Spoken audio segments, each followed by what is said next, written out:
आप देख रहे हैं केकेटी न्यूज। मुद्दे की चर्चा में आप सभी का बहुत स्वागत है। मुद्दे की चर्चा में आज होगी हमास और इजराइल और उसके बाद केरल में जो कुछ हुआ उसको लेकर के एक बड़ी चर्चा।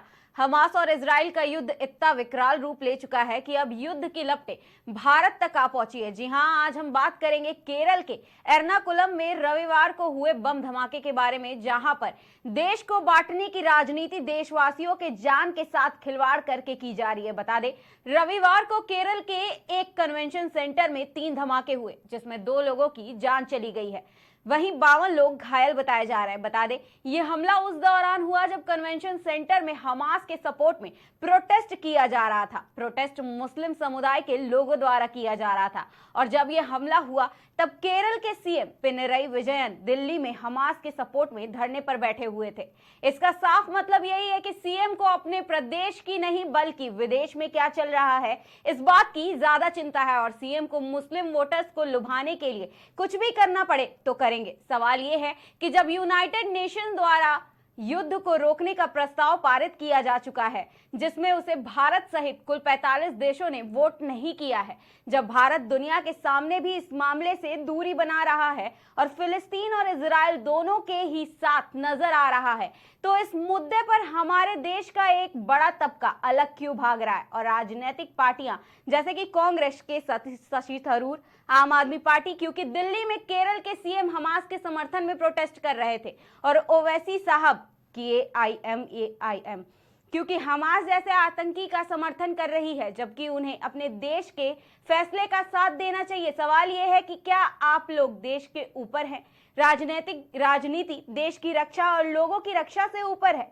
इस मुद्दे पर खास चर्चा करने के लिए हमारे साथ तमाम मेहमान मौजूद हैं। बीजेपी से विकास पांडे जी, कांग्रेस से पवन पांडे जी, राजनीतिक विश्लेषक जी सुनील त्रिपाठी जी, आम आदमी पार्टी से योगेश दीक्षित जी, सनातन परिषद अध्यक्ष मयंक श्रीवास्तव जी। हमारे शो मुद्दे की चर्चा में आप सभी का बहुत ज्यादा स्वागत है। हमारा सबसे पहला सवाल यही है कि केरल में जो कुछ भी हुआ उसका जिम्मेदार कौन है? क्या जो सेंट्रल में सरकार बैठी हुई है उन्हें इस बात की भनक नहीं थी कि हमास में जो कुछ भी चल रहा है उसके लिए, उसके समर्थन में केरल में प्रोटेस्ट चल रहा है, या फिर केरल में जिसकी सरकार है उसे इस बात की भनक नहीं थी कि ये जो प्रोटेस्ट चल रहा है इसकी वजह से जो आम नागरिक है उनको भी जान का खतरा हो सकता है, या फिर यहाँ पर भी ऐसे हालात बन सकते हैं? पवन जी जवाब दीजिए।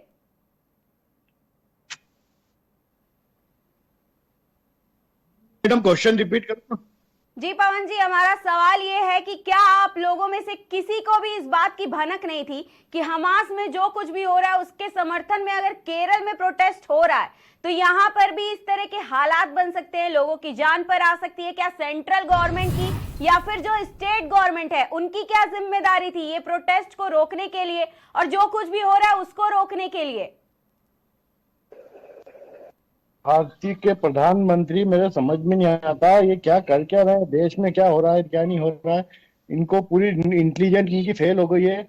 हमास और इसके बारे में पूरी जानकारी नहीं निकाल पा रहे हैं। प्रधानमंत्री मौन है, पता नहीं क्या कारण है।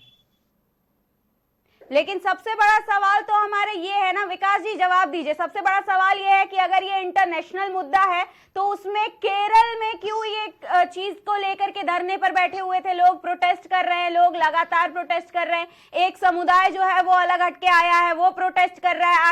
आखिर हमास का समर्थन इस तरह से क्यों? देखिए, हमास की बात करें हम जी, तो हमास को लेकर के पूरे देश में जो इंडिया गठबंधन है जी, वो पहले से ही हमास और तुष्टीकरण की राजनीति को बढ़ावा देने जी, हमास के साथ खड़ा हुआ है जी। और ये केरल में तो वानगी मात्र है। अभी देखिए आगे आगे बंगाल में भी मुझे लगता है कि बहुत जल्द ममता दीदी भी हमास के साथ खड़ी नजर आएंगी। आप ये तो केवल वानगी मात्र है और केरल एक उदाहरण मात्र है। आप देखेंगे पूरे विश्व में अगर जितने बड़े पैमाने पर जितनी भी गैर भारतीय जनता पार्टी गठबंधन की सरकारें जहां पर हैं, वहां पर पिछले आप 3-4 सालों का इतिहास उठा के देख लीजिए। राष्ट्र विरोधी धरने प्रदर्शन, बम ब्लास्ट या इस तरीके की घटनाएं ज्यादा हुई हैं। आप देखिए, और मैं तो ये कहूंगा कि शायद उन्हीं राज्यों में हुई हैं जहां पर इंडिया गठबंधन या उनके सहयोगियों की सरकारें। ये निश्चित तौर पर बड़ा सवाल है जिसको लेकर के राहुल गांधी जी को आज देश को जवाब देना चाहिए। 2 मिनट लगता है राहुल गांधी जी को कि वो बंगाल, राजस्थान, हरियाणा पहुंच जाएंगे, मध्य प्रदेश पहुंच जाएंगे, उत्तर प्रदेश पहुंच जाएंगे, लेकिन राहुल गांधी जी ने अभी तक केरल के ऊपर किसी भी प्रकार का कोई भी बयान, किसी भी प्रकार का खेद व्यक्त नहीं किया। और मुझे लगता है केरल, हम पहले जवाब सुन ले, उसके बाद फिर आप जवाब दीजिएगा अपना। पहले विकास जी की सुन ले। विकास जी बताइए। केरल को लेकर के किसी भी प्रकार से इस तरीके का रवैया राहुल गांधी जी का पुराना रवैया है, कांग्रेस पार्टी का पुराना रवैया है। आप देख लीजिए केरल में इससे पहले भी रैली हुई, और रैली के बाद क्या हुआ कि रैली में जो है वो हमास के नेता ने वर्चुअली संबोधन दिया। ये इतना बड़ा घृणित कार्य है जो जिसपे मुझे लगता है राहुल गांधी जी को सबसे पहले आकर के इस देश पे माफी मांगनी चाहिए। सवाल ये भी है विकास जी, पवन जी, हमारा सवाल ये भी है कि केरल में अगर सीएम पिनरई खुद ही जाकर के, केरल के सीएम अगर दिल्ली में हमास के सपोर्ट में प्रदर्शन कर रहे हैं तो केरल में क्यों नहीं? और केरल में अगर उनकी सरकार है, केरल में अगर आपकी सरकार है, तो जवाबदेही किसकी है? और इस प्रोटेस्ट के लिए कौन जिम्मेदार है? और 2 लोगों की जाने गई है, कितने लोग घायल बताए जा रहे हैं? 52 लोग घायल हैं इस प्रोटेस्ट के लिए। केरल में टोटली फेलुअर है। केंद्र सरकार के इंटेलिजेंस ब्यूरो पूरा फेल हो चुका है, वहां का उनका सिस्टम फेल हो चुका है। केंद्र की जिम्मेदारी थी कि पहले अवगत कराता, अगर हम कभी भी ऐसा कोई होता है, माहौल बनता है, टेररिस्ट अटैक होता है या कुछ भी होता है, तो इनका इंटेलिजेंस ब्यूरो क्या कर रहा था? तो जब भी कोई सरकार की जिम्मेदारी आप बता रहे चुनाव होते हैं वहाँ ईडी पहुंच जाता है, सीबीआई पहुंच जाती है, लेकिन जहाँ केरल में ऐसा हादसा हुआ, क्या ईडी और सीबीआई खाली इसलिए बनी कि जहाँ चुनाव होंगे वहीं पे अटैक करेंगे? स्टेट में जिसकी भी सरकार है उसकी कोई जिम्मेदारी नहीं है अपने नागरिकों के प्रति? आप साफ साफ यही कहना चाहते हैं कि अगर केंद्र की सरकार अगर इस मुद्दे को ध्यान में नहीं देती है तो आपको अपने नागरिकों की चिंता नहीं है? केंद्र का सिर्फ फोकस चुनाव पे है। केंद्र सरकार 2 महीने छुट्टी पे है, ये मान के चलो। वो सिर्फ चुनाव राज्यों को फोकस कर रही है, पूरे देश में कहीं भी कुछ भी होता है उनका ध्यान ही नहीं है इसके ऊपर। क्या कर रही है? दिल्ली में जाके प्रदर्शन कर रही है? मयंक जी जवाब दीजिए। मयंक जी स्पीकर बंद है मयंक जी। मयंक जी अपना माइक अनम्यूट कर लीजिए। अब आवाज आ रही है आपको? जी आ रही है, बताइए। हाँ, मैं ये कहना चाह रहा हूँ कि आदरणीय पवन जी जो कह रहे हैं वो बिल्कुल सही कह रहे हैं जी। उनके अनुसार सिर्फ और सिर्फ जिम्मेदारी केंद्र सरकार की जी। वो ये चाहते ही नहीं है कि अपने ऊपर कोई जिम्मेदारी लें जी। उन्होंने हाथ झाड़ लिया। अब मैं कुछ मूलभूत प्रश्न करना चाहता हूँ कि 2 दिन पहले जब जमाते इस्लामी की बैठक आयोजित की गई, सॉलिडारिटी यूथ मूवमेंट का यूथ विंग है, जिसमें हमास के लीडर को बुलाया गया वर्चुअली संबोधित करने के लिए। व्यक्ति आता है, संबोधित करता है और वहां की जनता से कहता है कि आप सड़कों पे उतरें, आप प्रदर्शन करें, आप अपने क्रोध का प्रदर्शन करें। ये क्रोध का प्रदर्शन क्या है? उसके 2 दिन बाद इस तरह की घटना हो जाती है। कोई भी धरना प्रदर्शन होता है, स्टेट गवर्नमेंट, स्टेट पुलिस उस और धरने प्रदर्शन की परमिशन देती है। आप बताते हैं कि हमारा वेन्यू क्या है, कितने लोग इकट्ठा होंगे, कितने लोग क्या काम करेंगे। और सेम वे उसी तरह से केरला में जो ये बॉम्ब ब्लास्ट हुआ, ये भी जिस स्थान पे हुआ वहां पे एक कार्यक्रम चल रहा था। 2000 से ज्यादा लोग वहां पे इकट्ठा थे, और जो लोग इकट्ठा थे उनके बारे में ये 3 दिन के कार्यक्रम की सूचना पहले से स्टेट गवर्नमेंट को थी। यानी लीक कहीं ना कहीं से स्टेट गवर्नमेंट या कांग्रेस की सो कॉल्ड स्पेसिफिकली बोले प्रशासनिक अमले द्वारा किया गया, ताकि जो भी लोग बम ब्लास्ट करना चाहते हैं, जो भी लोग इस प्रकार का काम करना चाहते हैं, उनको सुविधा हो। अब उसके बाद इन्होंने हाथ झाड़ लिए, हैंड वॉश लिया, और जो पुराना काम है जो ये हमेशा से करते आ रहे हैं वो इन्होंने किया। आप याद कीजिए कि इसी प्रकार कांग्रेस ने ही खिलाफत मूवमेंट को, जब हम गुलाम थे तब इन्होंने समर्थन दिया था, तो कोई मुस्लिम सामने नहीं आया था। सामने कौन आई थी? कांग्रेस पार्टी। और कहाँ का खिलाफत मूवमेंट था? तुर्की के खलीफा। तुर्की के खलीफा को हटाया गया क्योंकि भाई अब ब्रिटिश सरकार ने कहा हमसे बड़ा खलीफा कौन। तो उसका पेट में दर्द यहाँ के लोगों को हुआ और स्पेसिफिकली कांग्रेस को हुआ।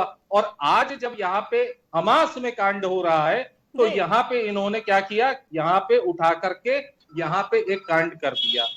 इसके लिए स्टेट गवर्नमेंट की कोई गलती नहीं है, सिर्फ गलती मोदी जी।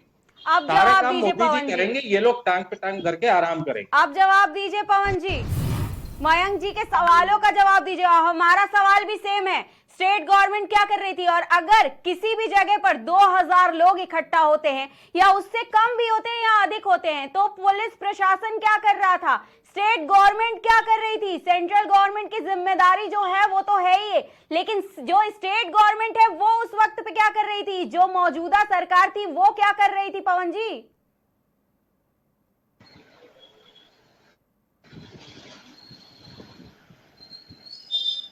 योगेश जी आप बताइए, इसकी जिम्मेदारी किसको होनी चाहिए? स्टेट गवर्नमेंट को होनी चाहिए, सेंट्रल गवर्नमेंट को होनी चाहिए, या फिर जो ये सारी चीजें देश में चल रही हैं, ये इंटरनेशनल मुद्दा है, उसको लेकर के अपने देश में, भारत में इतना बवाल क्यों? और ये किस तरह की राजनीति है?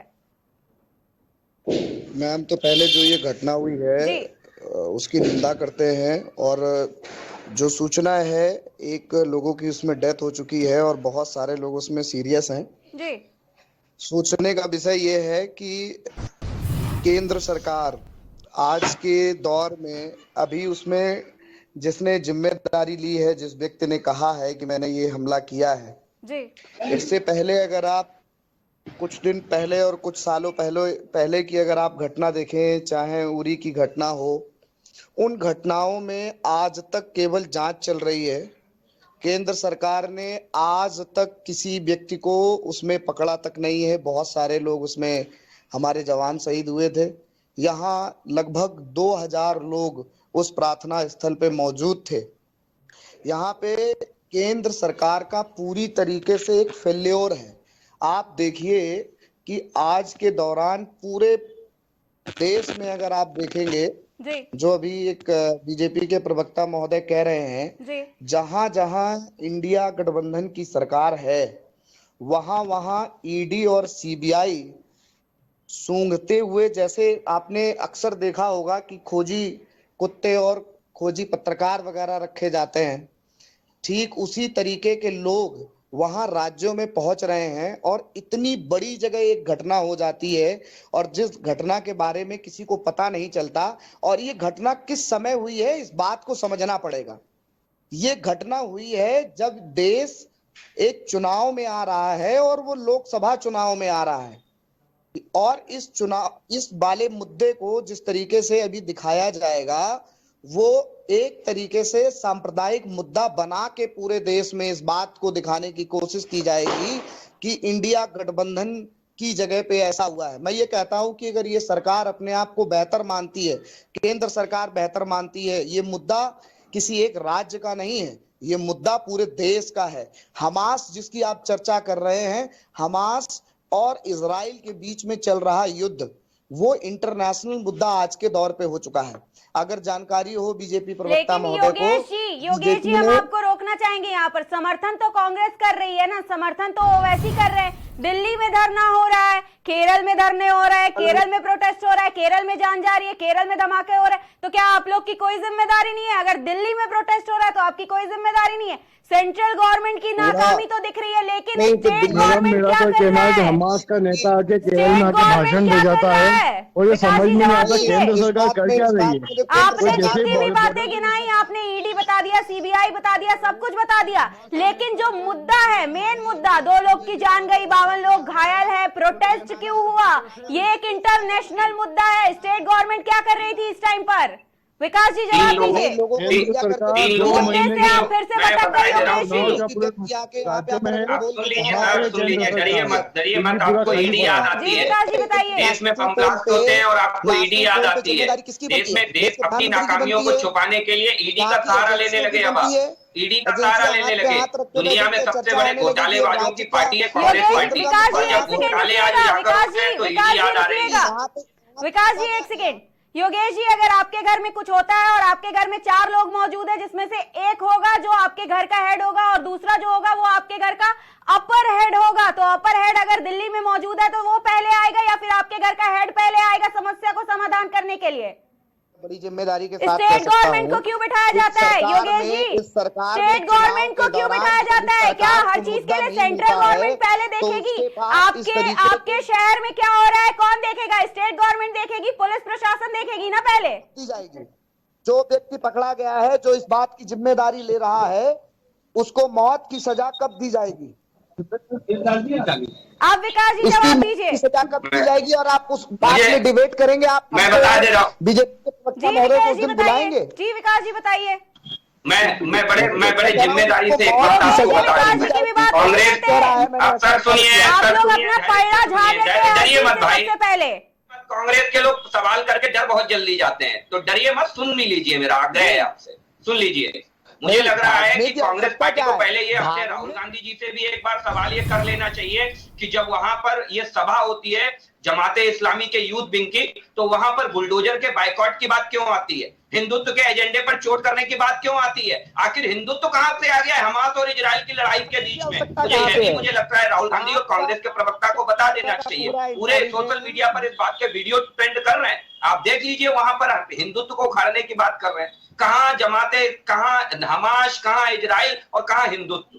इसके अंदर एजेंडा दूसरा है, आप समझ लीजिए। हमास की नहीं, ये अपने वोट बैंक की चिंता कर रहे हैं और वोट बैंक की चिंता के लिए इस देश की सुरक्षा के साथ खिलवाड़ किया जा रहा है केरल के अंदर। ये केरल के अंदर कोई पहला मामला नहीं है। मैं फिर कहता हूं आपको, आईएसआईएस जब पांव पसारती है तो फिर वो केरल पहला राज्य होता है जहां आईएसआईएस का संदिग्ध मिलता है। जब पीएफआई के सबसे ज्यादा फुटप्रिंट, अक्सर सुन लीजिए, पीएफआई के सबसे ज्यादा फुटप्रिंट अगर किसी राज्य में है, सबसे ज्यादा सक्रियता किसी राज्य में है, तो वो केरल जैसा योगेश जी अभी तक बहुत हमने आपकी गंभीर बात विषय है, बहुत ही शांति से गंभीर सुनी विषय है जिसे बहुत हल्के में लिया जा रहा है। दूसरी चीज, केंद्र सरकार की एजेंसियां अगर सजग नहीं होती तो वो दौर याद कर लीजिए जब ट्रेन में बम ब्लास्ट होता था, जब राह चलते बम ब्लास्ट होता था, साइकिल में बम ब्लास्ट हो जाता था, स्कूटर में बम ब्लास्ट हो जाता था, बनारस में बम ब्लास्ट होता था, बंबई में बम ब्लास्ट होता था। बम ब्लास्ट का देश ये बन गया था। आप याद करिए, अगर आज केंद्र की सरकार कांग्रेस जैसी होती तो आज ये देश आग के बारूद के गोले पर बैठा होता।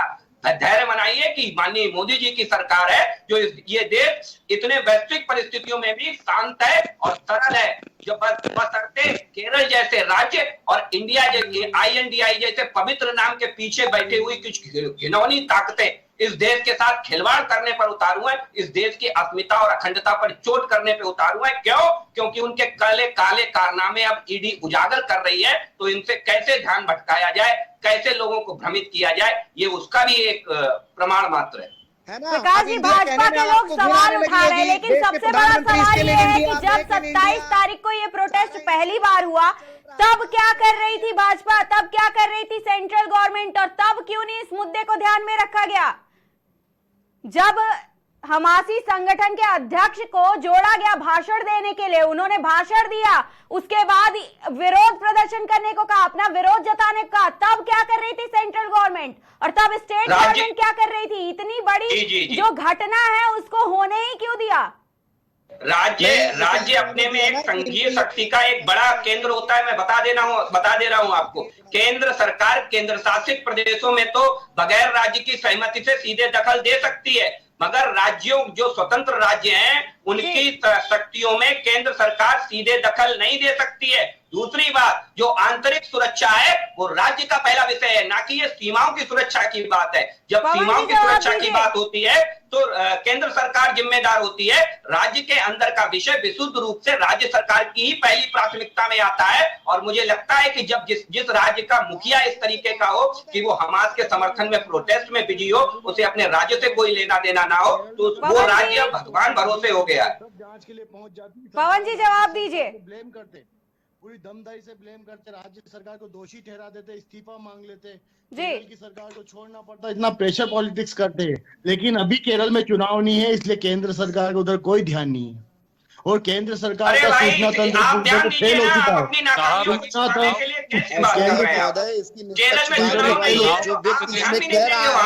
हमले की जो जिम्मेदारी ले रहा है, नहीं तो ये बात अगर आप कह रहे हैं साहब, तो चुनाव अगर नहीं है तो चुनाव को छोड़ करके आप दिल्ली में जाके बैठे हैं, तो दिल्ली में किस बात का आपको वोट बैंक मिल जा रहा है या दिल्ली से आपको क्या मिल रहा है?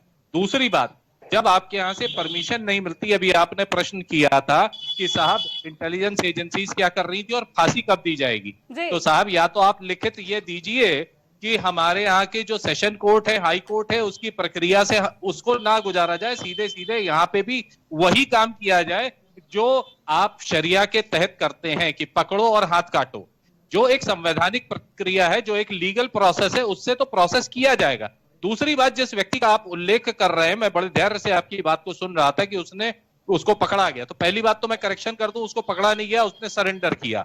दूसरी बात, इस तरह का व्यक्ति जो आखिरी लास्ट ट्रेल का सबसे आखिरी नुमाइंदा होता है, जो अपने हाथ में हथियार उठा के काम करता है, अब उसने जो कहा उसी बात को आपके अनुसार मैं मानते हुए चलूं तो उसने टिफिन में आईईडी रख करके, यानी इम्प्रोवाइज्ड एक्सप्लोसिव डिवाइसेस, जो सेंट्रल हॉल तक पहुंचाई गई। सेंट्रल हॉल तक पहुंचाने का काम, यानी कि वहां पे ना कोई मेटल डिटेक्टर था, ना कोई पुलिस थी, ना कोई सुरक्षा एजेंसीज थी, उसको वहां तक पहुंचाने दिया गया। उस तरह का एक्सप्लोसिव कैसे मिला? आपकी पुलिस छुट्टी पे गई हुई थी क्या?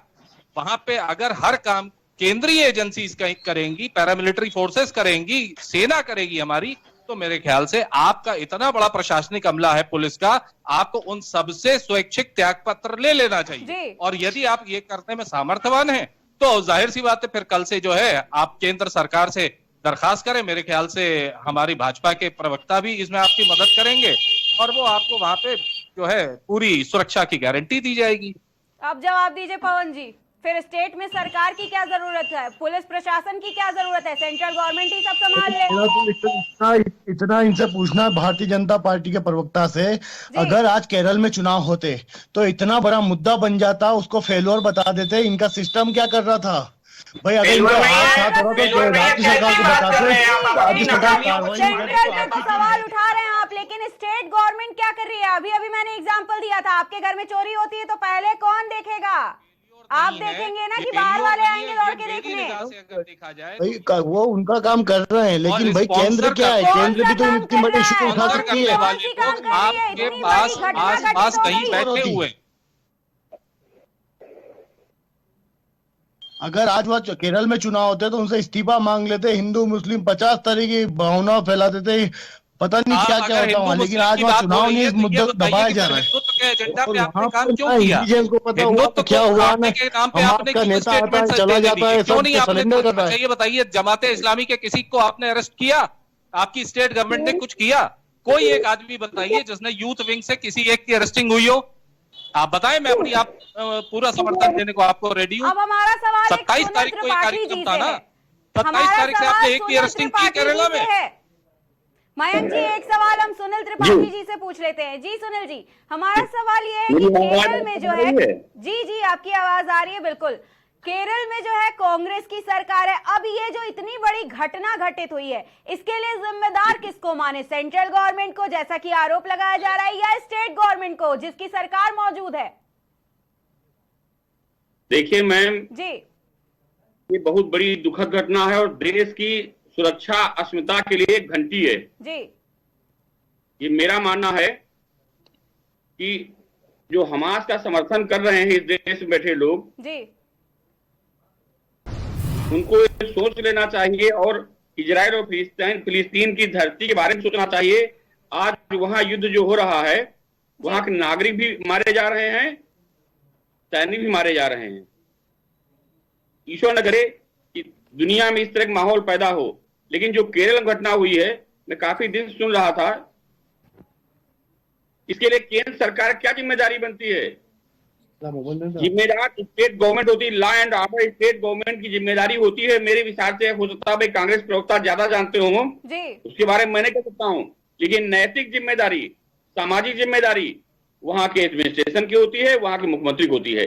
अगर आप नहीं संभाल पा रहे हैं, कई बार स्टेटों में आपने देखा होगा ऐसी परिस्थितियां आती हैं कि स्टेट गवर्नमेंट कंट्रोल करने में असमंजस महसूस करती है, सेंट्रल गवर्नमेंट की मदद लेती है।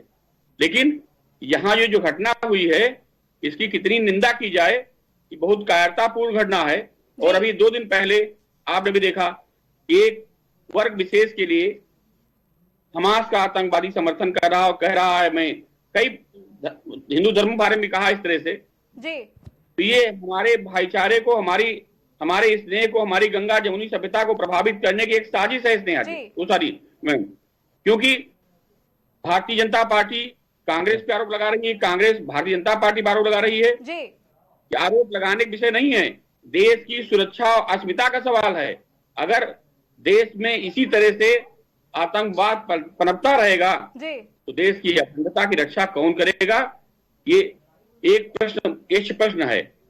कांग्रेस को सबसे बड़ा अभी सवाल आपने तो देखा, एक ये है ना सुनील जी, सबसे बड़ा सवाल तो ये है कि ये एक इंटरनेशनल मुद्दा है, और अगर इंटरनेशनल मुद्दा है तो उस पे कांग्रेस क्यों ऐसे बोल रहा है, जबकि भारत जो है वो इजराइल और फिलिस्तीन दोनों के ही सपोर्ट में है कहीं ना कहीं, और हमास के जो है वो विरोध में है। तो फिर हमास के समर्थन में कांग्रेस क्यों आ रहा है? सबसे बड़ा सवाल तो ये है ना। तो एक चीज मैं कहूँ आपसे जी कि राहुल जी की रैली में भारत तेरे टुकड़े होंगे जी इसका भी मैसेज आया था जी। तो आप समझ लीजिए कि भारत में कांग्रेस का क्या अस्तित्व है और कांग्रेस का क्या रोल रहा है। ये कांग्रेस की देन है कि भारत के दो टुकड़े हुए, एक पाकिस्तान बना और एक भारत बना। जी आप जवाब दीजिए पवन जी, आप क्या जवाब देंगे? जी जी पवन जी।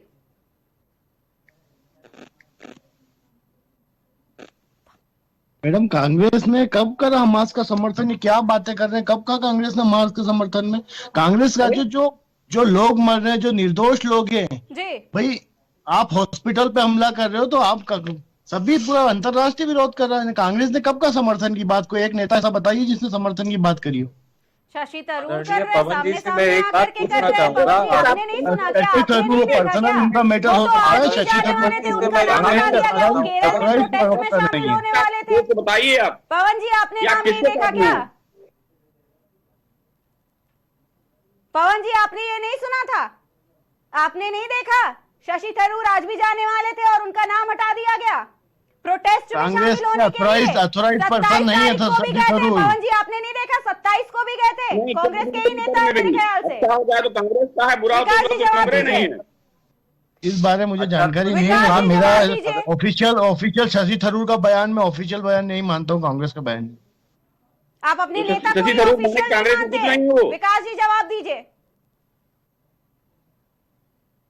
विकास यही जी, होता है कि यही होता है कांग्रेस में कि जब भी जी। कोई गांधी परिवार के खिलाफ जाता है तो उसे ये लोग कांग्रेसी मानने से मना कर देते हैं। जी। और ये शशि थरूर जी के साथ तब से हो रहा है जब से बेचारों ने गांधी परिवार की इच्छा के विपरीत अध्यक्ष पद का नामांकन किया था। हमने देखा था कि कैसे उन्हें हाशिए पर कर दिया गया। मुझे लगता है कांग्रेस पार्टी को आत्ममंथन की आवश्यकता है। मुझे बहुत बुनियादी सवाल ये है कि बंगाल की हिंसा नहीं है इनके लिए। हजारों सैकड़ों लोग हिंसा में मारे गए, सैकड़ों बेघर हो गए, कोई हिंसा नहीं है इनके लिए। आज राजस्थान अपराधों में नंबर 1 है, महिला अपराधों में नंबर 1 है। कोई अपराध नहीं है राजस्थान में क्योंकि कांग्रेस की सरकार है, वो तो सब छम में है। और केरल के अंदर सीपीएम इनकी साथी है इंडिया गठबंधन की, तो सीपीएम जो भी करे वो इन्हें माफ है क्योंकि इन्हें सत्ता तक जाना है। मैं फिर कहूंगा आपको, कांग्रेस की पुरानी नीति है, वो सत्ता तक जाने के लिए कुछ भी करेंगे, चाहे उन्हें तुष्टीकरण करना पड़े, चाहे उन्हें देश के बंटवारे की आड़ में झुकना पड़े, और चाहे उन्हें बड़ा पेड़ गिरता है तो धरती हिलती ही है जैसे बयान देने पड़े। तो मुझे लगता है कांग्रेस पार्टी से आप इससे ज्यादा की उम्मीद नहीं कर सकते। मैं सीधा सीधा कहता हूं, ये कोई नया विषय नहीं है कांग्रेस पार्टी के लिए। जब आप सनातन पर किसने बयान दिया? क्या कांग्रेस पार्टी के वो नेता नहीं थे जिन्होंने सनातन पर बयान दिया, सनातन की विचारधारा को चोट पहुंचाने का काम किया? एक तरफ राहुल गांधी चुनावी हिंदू बनने का अथक प्रयास करते हैं, दूसरी तरफ उनके ही पार्टी के नेता आज आकर के सनातन धर्म पर ऐसी टिप्पणी करते हैं जो मुझे लगता है किसी भी देशवासी को, कम से कम अपने को आपको जो भारतीय मानता है, उसे निश्चित तौर पर देश में आज शर्मसार होना पड़ गया होगा जब देश के इतने बड़े राजनीतिक दल का जिसने 60 साल शासन किया हो, उसकी मानसिकता ऐसी है कि वो सत्ता तक जाने के लिए कुछ भी करेगा, चाहे वो चाइना से चंदा लेकर के पार्टी चलाने की बात हो, चाहे विदेशों में जाकर के सर्जिकल स्ट्राइक के सबूत मांगने की बात हो, और चाहे देश के प्रधानमंत्री को इतना भला बुरा कहना हो कि दूसरे देश भी हतपत रह जाए कि ये कैसा विपक्ष है। आज मुझे लगता है, देखिए, बुनियादी तौर पर जितनी बात कर लीजिए आप, केरल के अंदर विशुद्ध रूप से, मैं फिर कहूंगा आपको, मैं वहीं पहुंचाऊंगा, केरल आज की डेट में आतंकियों का नया एपिक सेंटर है। आप मान लीजिए, देश विरोधियों का नया ट्रेनिंग सेंटर है केरल, क्योंकि केरल में पीएफआई सबसे ज्यादा मजबूत, वो पीएफआई जिसको हम सब जानते हैं कि वो क्या करती है। आईएसआईएस का पहला संदिग्ध अगर कहीं मिलता है तो वो केरल के अंदर मिलता है। ये संयोग नहीं हो सकता, ये एक प्रयोग है जो केरल की वर्तमान सरकार भारत को पुनः चोट पहुंचाने के लिए INDI गठबंधन के पीछे छुपे हुए नेता आज उसका प्रयोग और उपयोग कर रहे हैं। योगेश जी, एक सवाल और है कि जब दिल्ली में प्रदर्शन हो रहा था, जब दिल्ली में सीएम पहुंचे थे, केरल के सीएम पहुंचे थे, तब सीएम हमारे सीएम केजरीवाल क्या कर रहे थे? इंडिया तब ये प्रदर्शन क्यों होने दिया गया? देखो मैडम, इंडिया गठबंधन के लोग और मान्यवर, मैं आपसे बताऊं कि जो घटना केरल में हुई है वो उस घटना का समर्थन नहीं कर रही, निंदा कर रही। ऐसी घटना नहीं होनी चाहिए। सरकारों को जब देश में इस तरीके का मसला आता है, एफआईआर दर्ज हुई, कितनी एफआईआर दर्ज हुई, कितने गिरफ्तार किए, यहाँ राजनीति नहीं करनी चाहिए, यहाँ राजनीति नहीं करनी चाहिए। ये महोदय अभी कह रहे हैं कि केरल में आतंकी पूरा का पूरा गढ़ माना जा रहा है इस समय। आप बैठ के दूसरे देश के खिलाफ, कनाडा जैसे देश के खिलाफ, खालिस्तानियों के खिलाफ, उनके इस देश में बैठ के वहां पर कार्रवाई करने का काम कर रहे हैं। और आपके देश का ही एक प्रदेश जहां पे आपको कार्रवाई कर लेनी चाहिए। और मैं और पूरी पार्टी, मुझे लग रहा है पूरा देश इस बात में सदैव समर्थन करते हुए आएगा कि अगर आपको लग रहा है कि चाहे इंडियन मुजाहिदीन के हों या ऐसी ताकतें, ऐसी क्षमता वाले लोग जो देश को विघटन कर सकते हैं, उनको दो पार्ट में डिवाइड कर सकते हैं, तो केंद्र सरकार की एजेंसियां उन लोगों के खिलाफ प्रूफ लेकर आए और उनको सजा देने का काम करे। मुझे लगता है कोई भी राजनीतिक दल देश से बड़ा नहीं हो सकता। देश सबसे पहले है, देश सर्वोपरि है। लेकिन ये बीजेपी वाले जिस दिन से इंडिया का गठबंधन हुआ, इंडिया का नाम हो गया, इतने पागल हो गए हैं, इतना बौखला चुके हैं, इंडिया इंडिया इंडिया, कुछ भी हो इंडिया, कुछ भी हो इंडिया। तो भैया इंडिया के नाम से इतनी आपको समस्या क्या है? भारत बोल लो, आपको दिक्कत आ रही है? इंडिया इंडिया इंडिया नाम से इतनी समस्या आपको होने लगी? इस देश का आंतरिक मसला, इसको बेहतर तरीके से कैसे सुलझाया जा सकता है? ऐसी घटनाएं जो हो रही हैं, इसमें एक साथ आना चाहिए। मुझे लगता है राज्य सरकार और केंद्र सरकार, राज्यों को दोनों साथ मिलके। योगेश जी, आप एक साथ आने की बात कर रहे हैं, एक साथ आने की बात पर हम आपको रोकते हैं। एक साथ आने की बात कर रहे हैं, अगर हमारे जो प्रदेश का, हमारे स्टेट का सीएम ही अगर प्रदर्शन पे बैठा हुआ है, वो प्रदर्शन कर रहा है, वो प्रोटेस्ट कर रहा है किसी चीज के लिए, तो हमारे प्रदेश की जनता क्या करेगी योगेश जी? पूरे विश्व में जब कोविड जैसा कदम पे तो चलेगी। आपातकाल देश में आया, पूरे विश्व में आया, देश में आया, तो सारी राज्य सरकारों ने केंद्र सरकार के साथ में मिलके उनको एप्रिसिएशन भी दिया। अरविंद केजरीवाल जी ने अक्सर एप्रिसिएशन दिया जब अच्छा काम किया गया है, तो वो एप्रिशिएट करने का काम, जहां केंद्र सरकार के साथ तालमेल की स्थिति हो सकती है, दोनों लोग मिल बैठ के काम कर सकते हैं, वहां हमारी सरकार जो है वो तो एप्रिशिएट करने का काम सदैव करती रही। जहां पे तालमेल बैठाना है, तो देश की आंतरिक सुरक्षा का मामला, इसको बैठ के ऐसी घटनाएं दोबारा कहीं किसी दूसरे राज्य में कहीं नहीं होनी चाहिए।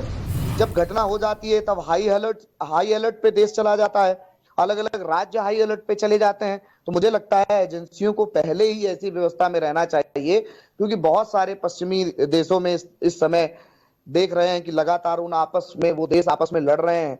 नुकसान लड़ाई से जनता का होता है, और कट्टरपंथ जो है वो चाहे हिंदू समुदाय में हो, चाहे ईसाई संप्रदाय में हो, चाहे मुस्लिम में हो, चाहे सिख में हो, कट्टरपंथ का समर्थन कभी ना किया जा सकता है, ना आगे आने वाले समय में कभी समर्थन किया जाएगा। मयंक जी, योगेश जी की सारी बातें आपने सुनी। मयंक जी, हमारा सवाल अब ये है कि मुद्दा जब इंटरनेशनल था, योगेश जी एकता की भी बात कर रहे हैं और देश में जो शांति व्यवस्था है उसे बनाए रखने की बात भी कर रहे हैं और कई सारे एग्जाम्पल भी दे रहे हैं। तब जब भारत, पूरा भारत और भारत के प्रधानमंत्री जो है वो हमास के खिलाफ है, अगर वो हमास के खिलाफ खड़े हैं, अगर वो हमास का सपोर्ट नहीं कर रहे हैं, तो एक तबका, केवल एक तबका, केरल में मुस्लिम समुदाय ही क्यों आगे आया और क्यों इस प्रोटेस्ट को किया? उसके बाद इतना बड़ा हमला होता है, 2 लोगों की जान चली जाती है।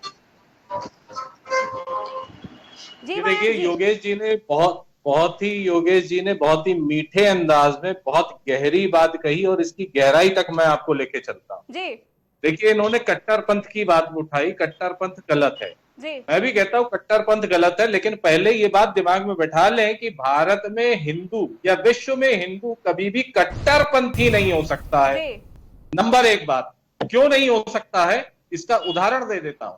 क्योंकि हिंदू जो है वो सार्वभौमिक डेवलपमेंट की बात करता है, सर्वे भवतु सुखिना की बात करता है। हिंदू कटता रहा, बंटता रहा, लेकिन फिर भी वो लोगों को बांटता रहा, खुद भूखा रह के उसने लोगों को शरण दी। भारत के इतिहास को उठा के देख लीजिए, भारत इकलौता राष्ट्र ऐसा है जिसमें लगभग 150 फिक्रे इस्लामी एक साथ एक जगह सांस लेते हैं, जो कि विश्व के किसी 56-57 मुस्लिम देश में भी संभव नहीं है। पहली बात। दूसरी बात इन्होंने बहुत अच्छी कही, वो ये कही कि साहब केंद्र सरकार काम कर रही है, उसमें राज्य सरकार के साथ समन्वय स्थापित करने की बात इन्होंने कही। समन्वय स्थापित करने की बात नेशनल चैनल पे या किसी टीवी चैनल पे कहना बहुत अच्छा है, लेकिन अब जरा धरातल पे देखते हैं कि जो प्राइमो फेसी जो एक्टिविटी है, जो कांड है, वो हुआ कहां? वो हुआ केरल सरकार के दायरे में। केरल सरकार ने अभी तक इन ब्लैक एंड व्हाइट अभी तक कोई भी जांच, कोई भी चीज के निष्कर्ष पे पहुंच करके केंद्र सरकार या गृह मंत्रालय को ऐसा कोई सूचना नहीं दी है कि हमारे यहां से ये चीज नहीं कंट्रोल हो पाएगी। इसके बावजूद केंद्र सरकार ने फ्रंट फुट पे बैटिंग करते हुए एनआईए की टीम को तत्काल प्रभाव से वहां के लिए रवाना कर दिया और जांच चालू कर दी गई है। तो केंद्र सरकार हमेशा एक्टिव रही है और भारत की सुरक्षा 2014 से आज 2024 चुनाव की ये बात कर रहे हैं, तो मैं चुनाव तक की ही बात कर लेता हूं। आप गिनती कर लीजिए कि कितने बॉम्ब ब्लास्ट हुए। दूसरी बात, अब बात आती है कट्टरपंथ के वापस ही जो मूल सवाल था, इन पे लौटते हुए बात करता हूं। नोआखली के दंगों से लीजिए, भारत विभाजन से लीजिए, डायरेक्ट एक्शन डे से लीजिए, या आज किसी भी हिंदू मुस्लिम झगड़े को आप ध्यान से देखिए, उसके पीछे कांड के पीछे कारण क्या है? कारण कट्टरपंथ में सिर्फ एक विचारधारा है। वो विचारधारा क्या है कि सेकुलरिज्म तब तक जीवित है जब तक हिंदू मंदिरों से रोजा अफ्तारी होती रहे, तो सेकुलरिज्म है और भाईचारा है। अगर यही भाईचारा है तो दूसरे हाथ से ताली बजाने के लिए एक दिन आप हनुमान चालीसा का पाठ किसी मस्जिद में करा दीजिए, एक दिन कन्या पूजन आप किसी जो है ईदगाह में करा दीजिए। हम भी तो देखें, दोनों हाथ फैला करके हिंदू समाज खड़ा है अपने मुस्लिम भाइयों को गले लगाने के लिए, क्योंकि मैं ये मानता हूं कि ये मुस्लिम बाहर से आए थे, वो चले गए। आज जो मुस्लिम है वो किसी न किसी कारण हमारे ही बीच से इस्लाम को अडॉप्ट कर चुके हैं। ठीक है, उनकी आस्था का विषय, वो जो भी पूजा पद्धति है, लेकिन अगर हम बाएं फैलाए खड़े हैं तो क्या आप लोग इस तरह का कोई भी भाईचारा सामने पेश करेंगे और उसमें सहयोग करेंगे सारे नेता? जी, इसमें सबसे बड़ा सवाल एक ये भी उठता है कि आखिर कांग्रेस फूट डालो और राजनीति करो और राज करो, इसकी राजनीति क्यों कर रही है देश में, वो भी एक इंटरनेशनल मुद्दे पर। आप सभी मेहमानों का फिलहाल बहुत बहुत धन्यवाद। कांग्रेस की जड़ों में, देखिए कांग्रेस की जड़ों में है ये चीज। क्यों? क्योंकि कारण ये है कि कांग्रेस के जब गठन को आपने देखा तो कांग्रेस के गठन के वक्त ही जो मूल सदस्य लिए गए वो अंग्रेजों द्वारा बाकायदे स्पॉन्सर किए गए, चाहे वो एओ ह्यूम हो चाहे कोई हो। आप देखिए उस समय इन्होंने किसी भी बड़े हिंदू या मुस्लिम, दोनों का मैं नाम लूंगा, तो किसी भी बड़े हिंदू या मुस्लिम को स्थान नहीं दिया। एक तरफ गांधी को पूजने का काम करते हैं, गोडसे का मंदिर बनाने वाले लोग कृपया करके ये बात ना बताएं। देखिए, आप जो घुमा के लेके जा रहे हैं, आपकी ही राजनीति में कट्टरता कहां तक भरी है वो आपको पता है। आपके लोगों में आदरणीय सर, तो मैं आपको बताऊं कि मेरा चले जाए संगठन राजनीतिक संगठन नहीं है, तो मुझे राजनीति वीर सावरकर को पूजने वाले आप हैं। मैं सिर्फ एक जनता की नुमाइंदगी कर रहा हूँ और जनता के हृदय की बात आप तक पहुंचा रहा हूँ। आप लोग आगे बढ़कर के जनता की मांग को रखने का और बनाने का काम करते हैं, तो कृपया इस बात पे आप चुनावी दौर में हैं, तो अब आपको ये चीज और राज करो की राजनीति क्यों कर रही है? केरल में कांग्रेस की सरकार है, स्टेट गवर्नमेंट की जिम्मेदारी बनती है कि वहां पर अगर कुछ लोग इकट्ठा होते, 2000 लोग इकट्ठा होते हैं तो ये बड़ी संख्या है, वहां पर जांच क्यों नहीं होती है? इतना बड़ा हमला हो जाता है, उसमें इतने लोगों की जान चली जाती है, इतने लोग घायल हो जाते हैं, ये कहां तक सही है? एक मुस्लिम समुदाय, एक ही तबका क्यों आता है प्रोटेस्ट करने के लिए? सबसे बड़ा सवाल ये है, हमास का समर्थन क्यों हो रहा है? सबसे बड़ा सवाल ये है, इसमें 2 लोगों की जानें गई, ये सवाल है, मुद्दा ये है सबसे बड़ा। फिलहाल के लिए आप सभी मेहमानों का बहुत बहुत धन्यवाद। आखिर कब रुकेगा मासूमों की जान के साथ करने वाला ये खिलवाड़ और नरसंहार? कब रुकेगा इजराइल और हमास का युद्ध, जिसकी वजह से न केवल भारत बल्कि और कई देश और यूएन की जनरल असेंबली में भी हलचल मची हुई है। बता दें, यूएन की जनरल असेंबली में शुक्रवार यानी 27 अक्टूबर को रात 2 बजे भारतीय समयानुसार इजराइल और हमास जंग रोकने का प्रस्ताव पास किया गया, जिसमें प्रस्ताव के पक्ष में 120 वोट पड़े, वहीं विपक्ष में 14 देशों ने वोटिंग की थी, जबकि भारत सहित 45 देशों ने वोट नहीं किया था। इसके साथ ही अमेरिका और इजराइल ने इस प्रस्ताव के खिलाफ वोट किया था। लेकिन सवाल सबसे बड़ा ये है कि भारत की कुछ राजनीतिक पार्टियां इसमें भी अपनी राजनीति की रोटियां सेकने में लगी हुई हैं।